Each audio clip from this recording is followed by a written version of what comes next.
اس کو ساتھ لے جاؤ۔ سید امین میلانی فرماتے میں پریشان، نہیں ماں کیا جواب دیتی ہے، لیکن وہ بھی تو سیدہ تھی۔ اس ماں نے جو جواب دیا، اس نے اس افسر سے کہا تم نے میرے ایمان کی بڑی تھوڑی قیمت لگائی ہے، میرے 10 بیٹے ہوتے میں حضور کی ختم نبوت پہ قربان کرتا۔ سبحان اللہ۔ یہ چن چن کے ختم نبوت کے پروانوں کو شہید کیا گیا، ساری قیادت جیل کے اندر۔ اور کیا ہوا؟ کراچی میں ایک عجیب واقعہ ہوا، جیلیں بھر گئی، یہاں سے پورے پاکستان سے ختم نبوت کے مجاہدین کو تیار کر کے بھیجا جاتا، جاؤ کراچی میں گرفتاری ہو تاکہ تحریک زندہ رہے۔ مجھے خود بتایا حضرت مولانا شریف اللہ صاحب رحمۃ اللہ تعالی علیہ نے، نفر اللہ مرقدہ، فرمانے لگے یہاں سے ہمارے بڑے حضرات ساتھیوں کو تیار کر کے بھیجتے اور ان کو 100 نوٹ اس کو تعویذ بناتے، چمڑے کے اندر اس کو سیتے اور بازو کے ساتھ باندھ دیتے۔ وہاں جب گرفتاری ہوتی تو وہ لوگ پیسے نکال لیتے تھے، تو ان کو جب جیلوں میں بھر گئے تو ان ختم نبوت کے مجاہدین کو پھر اکٹھا کر کے یہ جنگلوں میں جا کے چھوڑ دیتے تھے، کراچی سے 35-40 میل دور جا کے جنگلوں میں، تھکے ہارے آئیں گے، تحریک دب جائے گی۔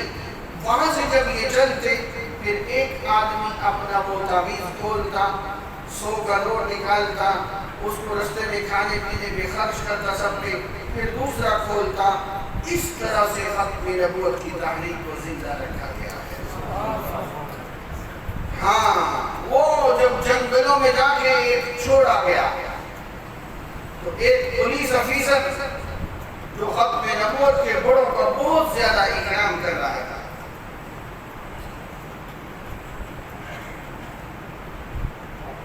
وہ ایک مولانا تاج الدین انصاری ختم نبوت کے بڑے، انہوں نے پوچھا کہ تم اتنا احترام کیوں کر رہے ہو؟ وہ پولیس افسر کہنے لگا میں نے تمہارے تربیت یافتہ ایک بچے کا ایمان دیکھا ہے، میں اس وجہ سے آپ لوگوں کا احترام کرتا ہوں۔ کیا ہوا؟ وہ کہنے لگے جب 35-40 میل دور کراچی سے جب ہم نے مجاہدین ختم نبوت کو اتارا تو وہاں ایک 6-7 سال کا بچہ وہ اکیلا کھڑا ہوا۔ وہ پولیس افسر کہنے لگا میں نے اس بچے سے جا کے پوچھا کہ تمہارے والد کیا ہیں؟ وہ بچہ کہنے لگا وہ تو فوت ہو چکے۔ بڑا بھائی؟ وہ بچہ کہنے لگا میرا کوئی بڑا بھائی نہیں، گھر میں بڑا ہوں اور میری ماں نے مجھے حضور کی ختم نبوت کے لیے بھیجا ہے۔ وہ پولیس افسر کہنے لگا کوئی چچا، کوئی اور عزیز؟ کہنے لگا کوئی نہیں۔ پولیس افسر کہنے لگا پھر تم آؤ، تم کہاں چلو گے؟ مر جاؤ گے، بیٹھ جاؤ، میں تمہیں واپس لے جاؤں۔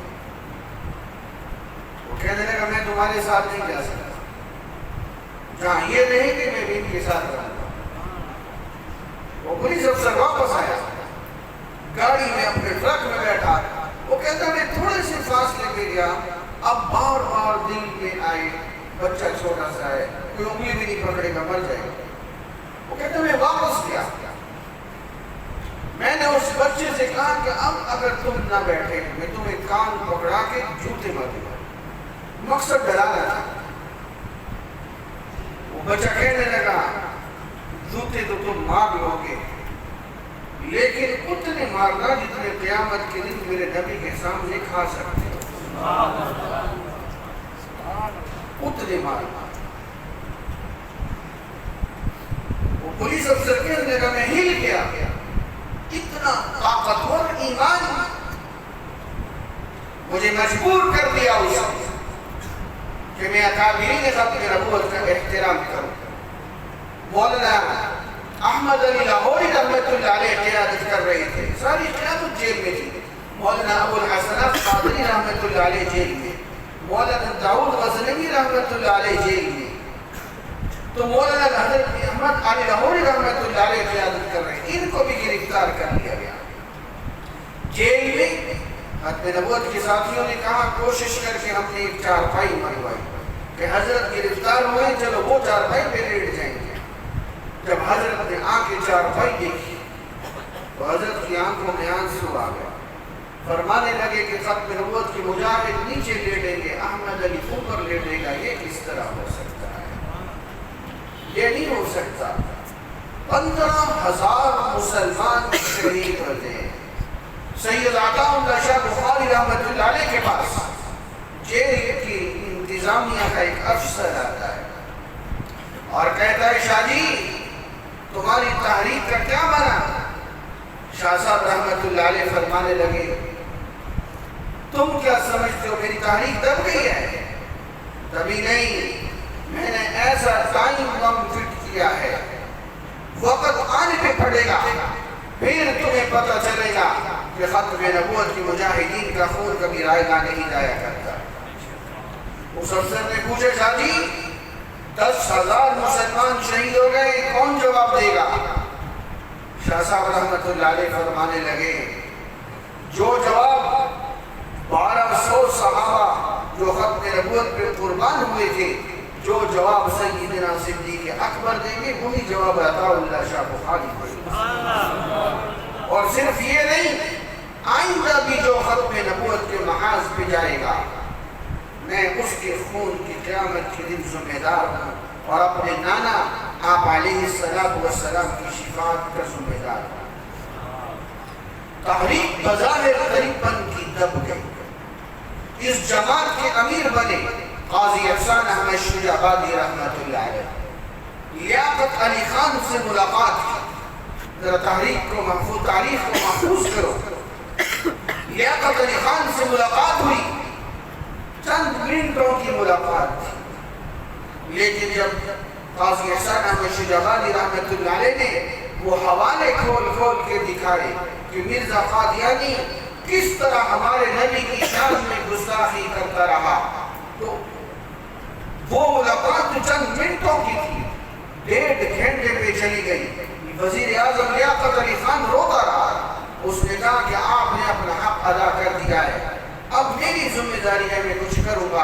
اور طے تھا کہ اگلی تقریر میں انہوں نے اعلان کرنا تھا کہ ظفر اللہ قادیانی اب وزیر خارجہ نہیں ہیں، اور اگلی تقریر میں لیاقت باغ راولپنڈی کے اندر ان کو ایک قادیانی کنزے نے گولی مار کے شہید کیا.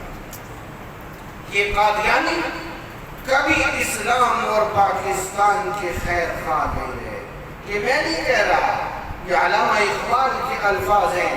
یہ ملت اور ملک کے غدار ہیں، یہ کبھی بھی اس وطن کے خیر خواہ نہیں رہے. آئیے میں تھوڑے سے بتاؤں تاریخ کے حصے میں. یہ خلافت عثمانیہ جس وقت ختم ہوئی، پوری دنیا کے مسلمان یوں جڑے ہوئے تھے آپس کے اندر، اور جب یہودی سازش سے خلافت عثمانیہ ٹوٹی پوری دنیا کا مسلمان رو رہا تھا اور قادیان کے اندر گھی کے چراغ جلائے جا رہے تھے، یہ اس پہ خوشیاں منا رہے تھے.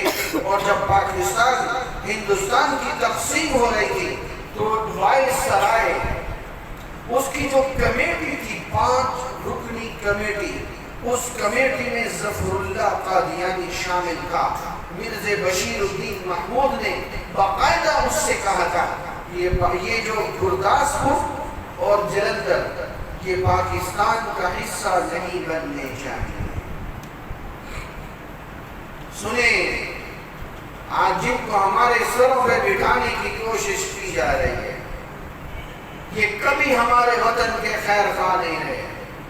یہ گرداسپور جلندھر یہاں اس کی نوعیت یہ تھی، طے یہ ہوا تھا جو مسلم اکثریت علاقے ہیں وہ پاکستان کو ملیں گے، جہاں غیر مسلم زیادہ ہیں وہ ہندوستان کو ملیں گے. تو طے یہ ہوا کہ اس وقت جلندھر اور گرداسپور میں قادیانی اس پوزیشن میں تھے اگر یہ مسلمانوں کی لسٹوں میں اپنا نام لکھواتے تو یہ پاکستان کے دونوں شہر بن جاتے، جلندھر اور گرداسپور، اور اگر وہ غیر مسلموں کے لسٹوں میں لکھواتے تو یہ پھر ایٹومیٹکلی انڈیا کا حصہ بننے تھے۔ اس موقع پر پوری دنیا کی نظریں تھی قادیانی کیا کرتے ہیں۔ ان قادیانیوں نے اپنے آپ کو اس وقت غیر مسلموں کی لسٹوں میں اپنا نام لکھوایا۔ آج یہ پوری دنیا میں جا کے پروپیگنڈا کرتے ہیں، ہمیں مسلمان اپنے ساتھ چلنے نہیں دیتے، تم تو خود اپنے آپ کو غیر مسلموں کی صفوں میں شامل کروا کے آئے ہو۔ اور جب قائد اعظم محمد علی جناح کا جنازہ رکھا ہوا تھا، اس جنازے کے وقت ظفر اللہ قادیانی وزیر خارجہ تھا، پوری دنیا کا میڈیا متوجہ تھا۔ جسٹس منیر نے اپنی انکوائری رپورٹ میں بھی لکھا ہے، یہ اچانک صفوں کے اندر سے نکل کے ظفر اللہ قادیانی ایک طرف کھڑا ہو گیا۔ بعد میں اس سے پوچھا گیا کہ تم نے جنازہ کیوں نہیں پڑھا؟ اس نے کھلے لفظوں میں کہا جو مرزا قادیانی کو نبی نہیں مانتا وہ کافر ہے، اور کافر کا جنازہ نہیں پڑھا جاتا۔ انہوں نے خود اپنے آپ کو مسلمانوں کی صفوں سے علیحدہ شو کیا ہے۔ جب کراچی کے اندر زندہ اسلام کے نام سے انہوں نے اشتہار چھاپا، کیا انہوں نے اپنے آپ کو علیحدہ شو نہیں کیا؟ یہ مرزا قادیانی کے لائے ہوئے دین کو زندہ اسلام اور میرے نبی کے لائے ہوئے دین کو مردہ اسلام کہیں، یہ علیحدہ نہیں ہے۔ اور اس کے بعد قومی اسمبلی کے اندر، پاکستان کی قومی اسمبلی میں جس وقت بحث شروع ہوئی، یہ ابھی اس کی تفصیل میں بتانے جا رہا ہوں، تو مفتی محمود رحمت اللہ تعالی علیہ نے یہ سوال پیش کیا، کیا مرزا قادیانی نے یہ بات نہیں لکھی جو مجھے نبی نہیں مانتا وہ پکا کافر اور جہنمی ہے؟ پوری اسمبلی کے کان کھڑے تھے کہ کیا جواب آتا ہے۔ یہ مرزا ناصر قادیانی کا سربراہ کھڑا ہوا اور اس نے کھلم کھلا کہا جو مرزا قادیانی کو نبی نہیں مانتا وہ پکا کافر اور جہنمی ہے۔ میں نے 4 حوالے آپ کے سامنے تاریخ کے رکھے، انہوں نے خود اپنے آپ کو مسلمانوں سے علیحدہ شو کیا ہے۔ یہ گرداسپور اور جلندھر، یہ جو آپ واقعات پڑھتے ہیں، مسلمانوں کے خون سے ہولی کھیلی گئی ہے، کہ لاکھوں مسلمان جو شہید ہوئے، اس خون میں ان قادیانیوں کا بنیادی کردار ہے۔ اور آپ پوچھیں، کشمیر کو واحد رستہ جو جاتا ہے وہ گرداسپور سے جاتا ہے۔ یہ گرداسپور اگر پاکستان کو مل جاتا تو ہماری افواج کو جنگیں نہ لڑنی پڑتی وہاں۔ کشمیر خود بخود پاکستان کا حصہ بنتا۔ یہ قادیانی پہلے دن سے اس وطن کے دشمن ہیں اور ہمیشہ اس پاکستان کی جڑیں کھوکھلی کرنے میں۔ جاؤ پوچھو قدرت اللہ شہاب سے 65 کی جنگ کی بنیاد کیا بنی ہے، اس نے لکھا ہے کہ قادیانی شرح انگیزی تھی جس کی وجہ سے نوبت یہاں تک پہنچی۔ اور یہ پاکستان کے 2 حصے کیوں بنے؟ یہ ایم احمد قادیانی، ایم عالم احمد قادیانی کا ایم قادیانی ہے، یہ منصوبہ بندی کمیشن کا چیئرمین تھا۔ بنگلہ دیش جو مشرقی اور مغربی 2 حصوں میں پاکستان تھا۔ شیخ مجیب الرحمان جو بعد میں بنگلہ دیش کا لیڈر بنا، اس نے خود لکھا کہ بنگالیوں کے اندر احساس کمتری پیدا کرنے والا یہ قادیانی تھا، جس کی وجہ سے بنگالیوں نے علیحدہ وطن کا سوچنا شروع کیا اور پاکستان کے 2 حصے کیے گئے۔ اور یہ جو ذوالفقار علی بھٹو تھے، انہوں نے سائنس کانفرنس بلائی، سائنس کانفرنس۔ اس کانفرنس میں یہ عبدالسلام قادیانی کو بلایا گیا، جس کو نوبل انعام دیا گیا۔ اور ہمارے یہ ذہنی غلام لوگ مرتے ہیں، جناب نوبل انعام مل گیا، نوبل انعام نہ ہوا جنت کا ٹکٹ ہو گیا۔ میں آپ سے پوچھتا ہوں، جو نوبل انعام اوباما امریکی صدر کو امن کا نوبل انعام ملے، جس نے عراق اور افغانستان میں کھوپڑیوں کے مینار کھڑے کر دیے، یہ اس کا حق بنتا تھا؟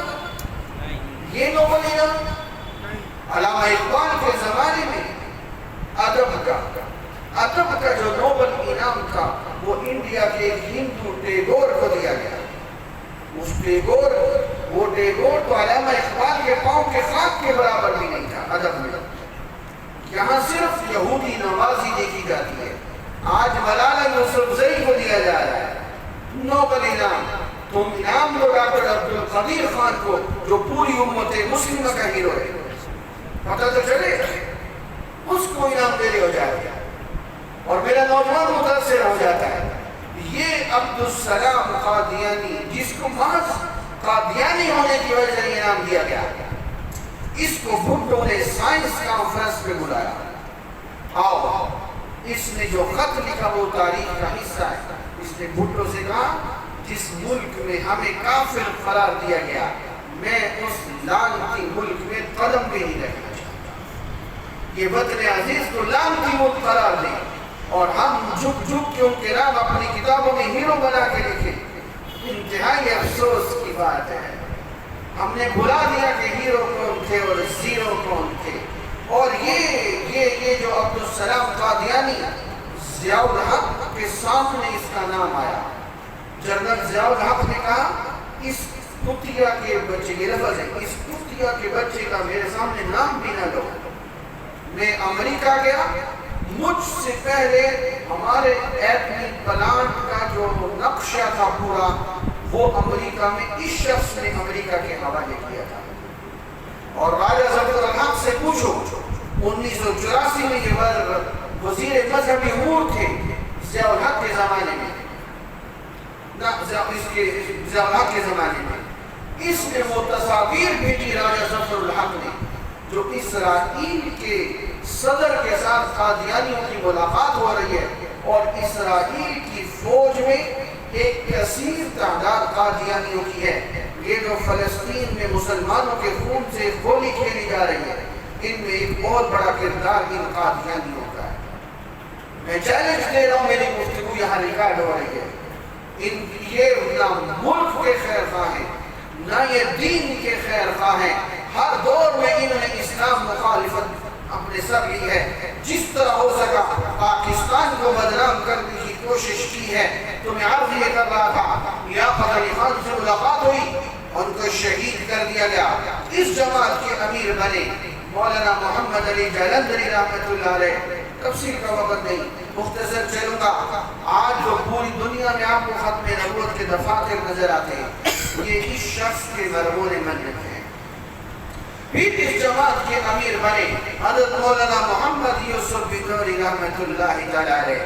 جب 74 کی تحریک چلی، جب قادیانیوں کو غیر مسلم اقلیت قرار دیا گیا، میرے نوجوان ذرا دھیان کے ساتھ میں یہ تحریک سنانے چلا ہوں.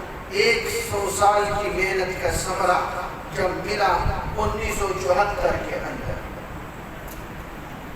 نیشنل میڈیکل کالج ملتان، وہاں پہ الیکشن ہوئے یونین کے کالج کے طلباء کے، اس میں قادیانی کھڑے ہو گئے.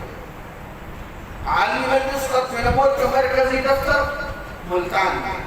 تو یہ مسلمان نوجوان جو ڈاکٹر بن رہے تھے وہ گئے، انہوں نے جا کے وہ لٹریچر لیا. ہمارے شیخ زید ہاسپٹل کے سابقہ پرنسپل اس تحریک کا حصہ تھے. وہ لٹریچر لے گئے اور انہوں نے وہ لٹریچر لا کے کالج میں تقسیم کیا. جب مرزا ملعون کی وہ کفری عبارتیں ان مسلمان نوجوانوں نے پڑھی، ان کے دل نفرت سے بھر گئے. الیکشن ہوئے، ان قادیانیوں کو اور جو ان کا پینل تھا وہ شکست کھا گیا.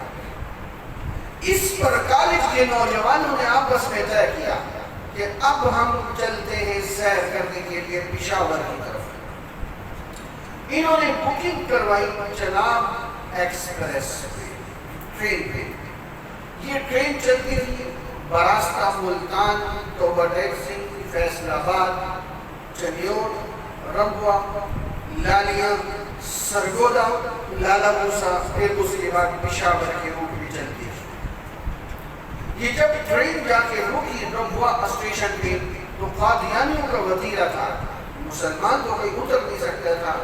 اندر یہ اپنا کفر یا لٹریچر تقسیم کرتے تھے. ان نوجوانوں نے تازہ ختم نبوت کا معاملہ پڑا ہوا تھا. انہوں نے وہاں وہاں پر نعرے لگائے قادیانیت مرد آباد اور ختم نبوت زندہ باد، اور یہ موت تھی قادیانیت کہ ہمارے شہر میں ہمارے نبی کو مرد آباد، مرزائیت کو مرد آباد، ٹرین چلی اور نکل گئی۔ تو یہ قادیانیوں کا جو سربراہ تھا مرزا ناصر، اس نے بیچ میں جو واسطہ بنتا تھا مرزا طاہر، اس کو کہا بھاگ کے جاؤ ذوالفقار علی بھٹو سے ملو اور اس کو بتاؤ کہ تمہیں جتوانے میں ہمارا بہت بڑا کردار ہے الیکشن کی، آج ہمارے ساتھ زیادتی ہو رہی ہے۔ یہ مرزا طاہر ذوالفقار علی بھٹو کے پاس ہے، وزیر اعظم کے پاس، اور کہنے لگا یہ ہمارے ساتھ زیادتیاں ہو رہی ہیں۔ ذوالفقار علی بھٹو بہت ذہین آدمی تھا، اس نے جو کام لینا تھا وہ لے لیا قادیانی سے۔ ان سے کہنے لگا میں تو سمجھتا تھا قادیانی جماعت بہت بڑی جماعت ہے، تم سے تو چند نوجوان لڑکے نہیں قابو آ سکے۔ ان کو اور لائن پٹی پہ چڑھا دیا۔ وہ کہنے لگے پھر ہم جو مرضی کریں، تو نے کہا جو مرضی کرو جاؤ، تمہیں چھٹی ہے۔ اب اس طرح سے ان قادیانیوں کو شکنجے کے اندر کسا گیا۔ وہ نوجوان جب واپس آئے 22 مئی 1974 کو، 8 اسٹیشن پہ، ہر اسٹیشن پہ اسٹیشن ماسٹر قادیانی تھا۔ اب وہ ایک دوسرے سے رابطے میں تھے، کس ڈبے میں ہے اور کس ڈبے میں یہ نوجوان بیٹھے ہیں۔ جب وہ ربوہ اسٹیشن پہ آ کے ٹرین کھڑی ہوئی، جس ٹرین میں 2 منٹ کھڑے ہونا تھا وہ 35 منٹ کھڑی ہوئی۔ انہوں نے دل بھر کے اپنے ان نوجوانوں کو مار مار کے بھڑکس نکالا، ہر ایک نوجوان کو پکڑتے اور باہر یوں اچھالتے جس طرح بوریوں کو پھینکا جاتا ہے، پھر وہاں ٹوٹ پڑتے سارے، کوئی ناک کی ہڈی توڑ دی، کسی کے کان کو اتار دیا، کسی کی ٹانگ کی ہڈی توڑ دی، مار مار کے اپنی طرف سے مرنے والے کے قریب جب ہو گئے پھر جا کے ان کی جان چھوڑی۔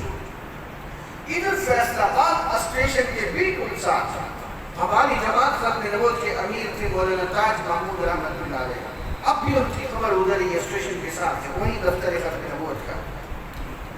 تو ان کو ایک ریلوے کا ملازم بھاگتا ہوا گیا، کہنے کا حضرت بہت بڑا ظلم ہو گیا، مسلمان بچوں پہ قادیانیوں نے بہت ظلم کیا ہے۔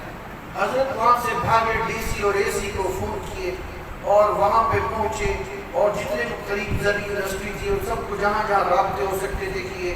جب تک ٹرین پہنچی ہزاروں کی تعداد میں مسلمان اسٹیشن پہ اکٹھے ہو چکے تھے۔ مولانا تاج محمود رحمۃ اللہ تعالی نے ان نوجوانوں سے کہا میں قسم کھا کے کہتا ہوں اس وقت تک ہم چین سے نہیں بیٹھیں گے جب تک تمہارے خون کا بدلہ نہیں لیں گے۔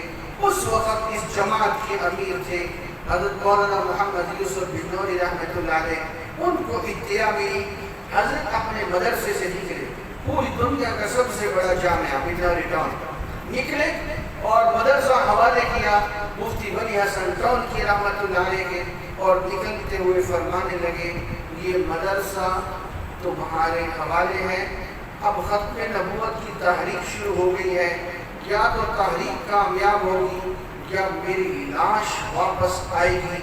یہ کہہ کے اپنا بیگ کھول کے دکھایا، یہ دیکھو میں اپنا کفن اپنے ساتھ لے کے جا رہا ہوں۔ اس للہیت کے ساتھ نکلے، پھر وہ دن دیکھا پورے پاکستان میں ہڑتال، وہ تاریخ ساز ہڑتال کی آج تک لوگ مثال دیتے ہیں۔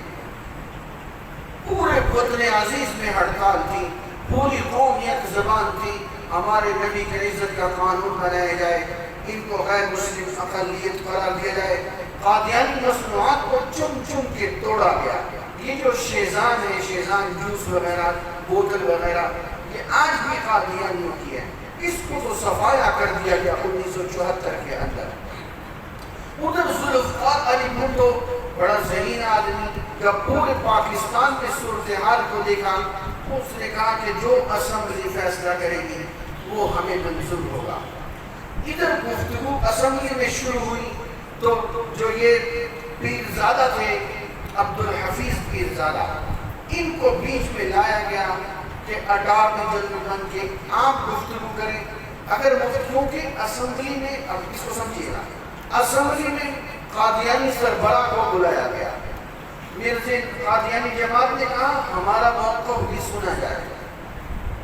بھٹو نے مفتی محمود صاحب رحمۃ اللہ علیہ سے پوچھا ہاں بھائی کیا کرنا چاہیے؟ مفتی محمود رحمۃ اللہ علیہ کا چہرہ کھل اٹھا، فرمانے لگے ضرور بلاؤ، ورنہ کل کو یہ پروپیگنڈا کریں گے ایک طرفہ فیصلہ ہے، ان کو آنے دو، میں ان کے سامنے ان کے کفر کو ننگا کروں گا. مرزا ناصر جو قادیانی سربراہ تھا اس کو بلایا گیا. اب یہ مسئلہ بن گیا کہ اسمبلی میں تو ممبر اسمبلی بول سکتا ہے، اس کا حل کیا ہے؟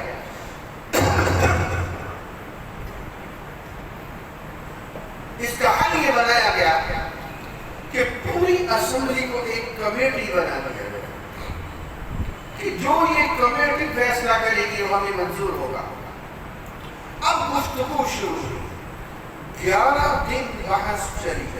میرے عزیز، جب مرزا ناصر پہلے دن اسمبلی میں آیا، سفید پگڑی، اینک، ہاتھ میں تسبیح، جبہ اور جناب اینک لگی ہوئی ہے، بڑی داڑھی ہے، تو ممبران اسمبلی پی پی کی حکومت تھی، ولی خان یہ حضرات اسمبلی میں تھی،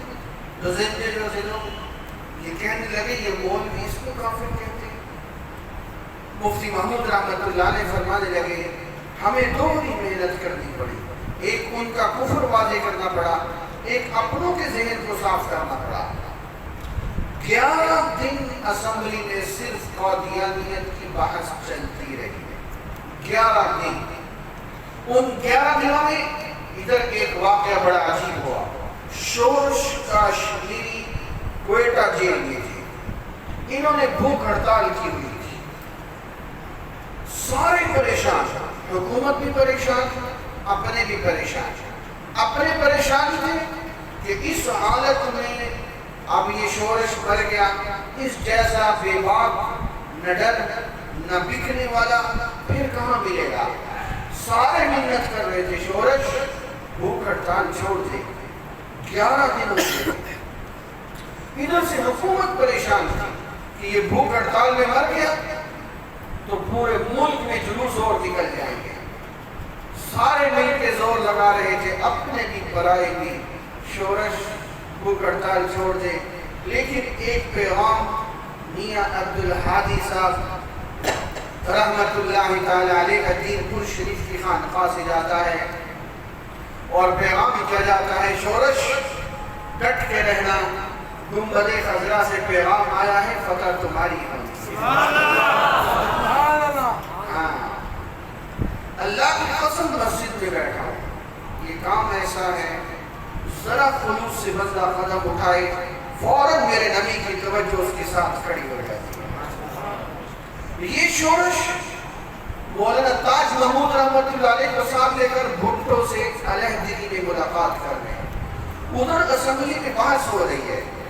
گفتگو کے دوران ایک موقع ایسا آیا کہ شورش جناکیب پہنتا تھا، اس نے اپنے سر سے جناکیب اتارا اور بھٹو کہتا ہے میرے قدموں کے اندر رکھ دیا، میرے قدموں کے اندر وہ رکھ دیا.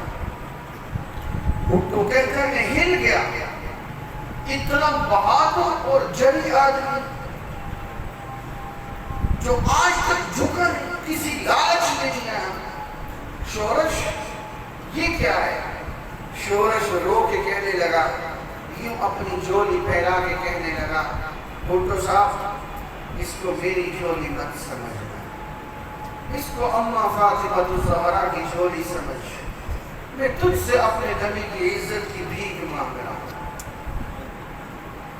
وہ بھٹو صاحب لکھتے ہیں میں ہل گیا اور میں نے فیصلہ کر لیا اب کچھ کر کے رہوں گا.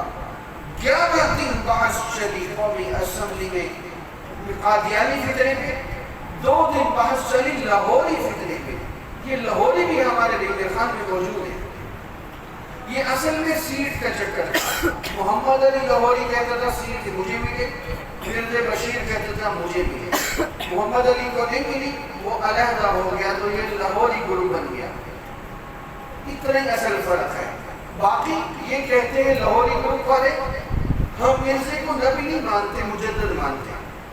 بھائی جس شخص نے نبوت کا دعویٰ کیا اس کو کوئی مسلمان کہے تو وہ کافر ہو جائے گا، مجدد تو دور کی بات ہے۔ قومی اسمبلی میں 13 دن کی بحث ہو گئی۔ اب صورتحال یہ تھی، نواب زادہ نصر اللہ، آپ نے نام سنا ہوگا، بابائے جمہوریت، یہ احرار کا بہت بڑا لیڈر تھا۔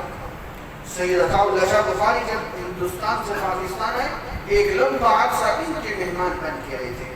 نواب زادہ نصر اللہ نے کہا معاملہ گڑبڑ ہے، میں پھر ٹینکوں کو سڑکوں پہ آتا ہوا دیکھ رہا ہوں۔ ادھر راولپنڈی کے اندر جلسہ ہو رہا تھا حضرت بنوری رحمۃ اللہ علیہ کی قیادت کے اندر، اور ادھر بھٹو نے بلوایا مفتی محمود رحمۃ اللہ علیہ کو کہ آپ 3-4 بندے آ جاؤ، ہم مل بیٹھ کے قرارداد بنائیں تاکہ کل ہر ایک اپنی اپنی قرارداد نہ پیش کرے، ایک ہی لفظ ہو۔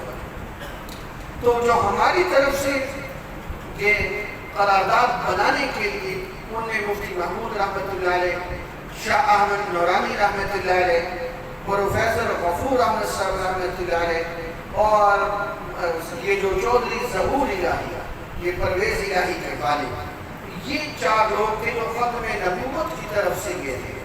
اور ادھر سے بھٹو تھا، اور عبدالحفیظ پیرزادہ تھا، اور کوثر نیازی تھا، اور افضل چیمہ تھا۔ اب جب گفتگو شروع ہونے لگی، یہ جو بھٹو تھا یہ بڑا ذہین آدمی تھا، اس کو پتا تھا کہ جب گفتگو ہوتی ہے آمنے سامنے، جو شروع میں چھا جائے وہ آخر تک چھایا رہتا ہے۔ تو بھٹو نے بیٹھتے ہی مفتی محمود صاحب پہ چڑھائی کر دی، آپ کیا چاہتے ہیں؟ 3 مہینے ہو گئے، ملک مفلوج ہے، سارے کالج بند پڑے، کارخانے بند پڑے، اسمبلی میں کوئی قانون سازی نہیں ہو رہی ہے، آپ نے 3 مہینے سے ٹھیکہ لیا ہوا ہے کہ یہ ملک نہ چلے۔ مفتی محمود رحمۃ اللہ علیہ بھی تو مفتی صاحب تھے نا، فرمانے لگے مجھے تم پہلے یہ بتاؤ، کل تمہارے گھر میں مولانا غلام قبر ہزواری کی تمہاری بیگم سے نہیں ملے؟ موضوع بدل دیا، تمہاری بیگم سے نہیں ملے نصرت بھٹو سے؟ بھٹو کہنے لگا بیوی میری ہے، باتیں تمہیں پتہ ہیں، یہ کیا چکر ہے؟ مفتی صاحب فرمانے لگے میری باتوں کا جواب دو، کیا کل مولانا ہزاروی نصرت بھٹو سے نہیں ملے؟ وہ کتابیں لے کے گئے تھے صاحب اپنے؟ بھٹو نے کہا ہاں۔ پھر نصرت بھٹو بھاگ کے تم سے آ کے ملی تھی اور اس نے تمہیں کچھ کہا تھا؟ بھٹو نے کہا ہاں۔ کیا کہا تھا؟ تم سے یہی کہا تھا نا کہ مرزا قادیانی جو ہے یہ اہل بیت کی شان میں، حضرت علی کی شان میں، بی بی فاطمہ کی شان میں مرزا قادیانی نے بڑا کفر بکا ہے، بکواس کی ہے، اس کو فوراً کافر قرار دو۔ کیا یہ نہیں کہا تھا؟ تو نے کہا یہی کہا تھا۔ تو پھر مفتی محمود رحمۃ اللہ علیہ فرمانے لگے اب آپ بتائیے، آپ کی بیگم بھی کہتی ہے قادیانی کافر ہے، آپ بھی کہتے ہیں قادیانی کافر ہے، ہزاروی بھی کہتے ہیں کافر ہے، ہم بھی کہتے ہیں کافر ہے، کالج والے بھی کہتے ہیں کافر ہے، ہڑتال کرنے والے بھی کہتے ہیں کافر ہیں، کارخانے والے بھی کہتے ہیں کافر ہیں، آپ نے ٹھیکہ اٹھایا ہوا ہے 3 مہینے سے ملک کو مفلوج کیے ہوئے، آپ مانتے کیوں نہیں؟ مفتی محمود رحمۃ اللہ علیہ کے اس جواب پہ بھٹو ہی ہوئے۔ بھٹو نے کہا اچھا آؤ پھر آئین بناؤ، لیکن آئین یوں بناؤ اس میں مرزے کا نام نہیں آئے گا، یوں لکھو کہ جو بھی ختم نبوت کا منکر ہے وہ کافر ہے، مرزے کا نام بڑا ملعون ہے۔ میں اس کو ڈال کے آئین کو پلید نہیں کرنا چاہتا۔ مفتی محمود رحمۃ اللہ علیہ سمجھ گئی یہ کیا چکر ہو رہا ہے۔ مفتی محمود رحمۃ اللہ علیہ فرمانے لگے اگر قرآن میں حامان، قارون، شداد، شیطان، خنزیر کا نام آنے سے قرآن ناپاک نہیں ہوتا تو پاکستان کا آئین بھی ناپاک نہیں ہوتا۔ بھٹو نے کہا آئین کے اندر نام نہیں آیا کرتا۔ مفتی صاحب نے کہا پاکستان کے آئین میں قائد اعظم کا نام باقاعدہ لکھا گیا ہے، تو آئین آ چکا ہے، پہلے نام آ چکا ہے اس کے اندر پہلے سے۔ اس پر 7 ستمبر 1974 کس ستمبر کا مہینہ گزر رہا؟ ابھی آپ نے اخبارات میں پڑھا عشرہ ختم نبوت منایا گیا تھا. ذوالفقار علی بھٹو جب سائن کرنے لگے وہ کہنے لگے بنوری صاحب آپ ختم نبوت کے امیر ہیں, آپ کو نہیں پتا, آپ مجھ سے قادیانیوں کے کفر پہ دستخط نہیں کروا رہے, آپ مجھ سے میرے پھانسی کے پھندے پہ دستخط کروا رہے. حضرت بنوری رحمت اللہ علیہ نے فرمایا حضور کی ختم نبوت پہ قربان ہونا بھی کسی کسی کو نصیب ہوا. اور وہی ہوا. میرے نوجوان تاریخ محفوظ کر, بھٹو کو واحد گواہی جس گواہی کی پاداش میں پھانسی لگی وہ مسعود محمود قادیانی تھا, اور بھٹو نے لکھا قادیانیوں نے اپنا بدلہ مجھ سے لے لیا ہے. وہ مسعود محمود قادیانی تھا. پاکستان میں ان پر بین لگا. توجہ چاہیے, ختم کر رہا ہوں. پاکستان میں عالمی سربراہی کانفرنس بلائی گئی, عالمی مجلس نے ان کی زبانوں میں لٹریچر دیا. رابطہ عالم اسلامی نے اعلان کیا OIC ورلڈ اسلامک فورم میں قادیانیوں کا اسلام سے کوئی تعلق نہیں. یہ قادیانی یہاں سے نکلے اور سعودیہ جانا شروع ہے. ذرا توجہ سے کہ پاکستان میں تو ہماری دال نہیں گلی, وہاں پوری دنیا کا مسلمان آتا ہے, ہم ان کو لٹریچر دیں گے, ان کو قادیانی بنائیں گے. حضرت بنوری رحمت اللہ علیہ ختم نبوت کے امیر جا کر شاہ فیصل مرحوم سے ملے اور اس سعودی عرب کے بادشاہ سے, اور اس سے کہا کہ یہ قادیانی حرمین میں آ رہے ہیں, کافر تو حرم میں قدم نہیں رکھ سکتا. شاہ فیصل مرحوم نے کہا میں آج کے بعد سعودیہ کا قانون بناتا ہوں, حرمین نہیں, آج کے بعد سعودیہ میں کوئی قادیانی قدم نہیں رکھ سکتا. یہ حرمین کی عزت کے تحفظ میں بنیادی کردار اس جماعت کا ہے. پھر 1984 میں تیسری تحریک چلی جب پاکستان کے ہمارے ختم نبوت کے سیالکوٹ کے مبلغ تھے اسلم قریشی, ان کو قادیانیوں نے اغوا کیا.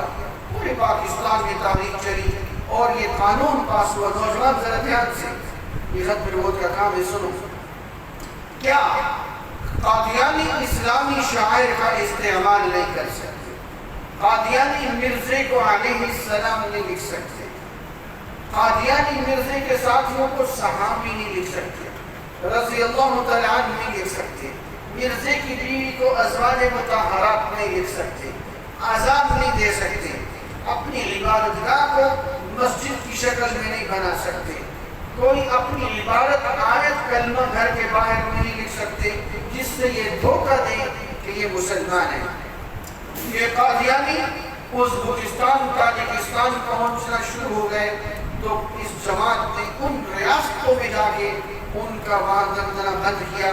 مولانا یوسف لدھیانوی شہید رحمت اللہ علیہ نے ان کی زبان میں لٹریچر تقسیم کیا.